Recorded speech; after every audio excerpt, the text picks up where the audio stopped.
reconeixement per l'equip número 1, Suzuki Català, Francisco Javier Oliver, Salva Cabana, Ferran Casas, Víctor Casas!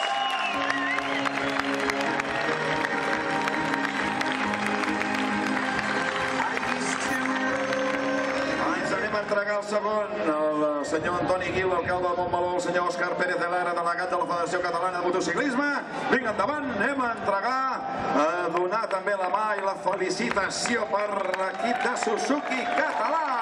Javier Oliver, Salva Cabana, Ferran Casas, Víctor Casas.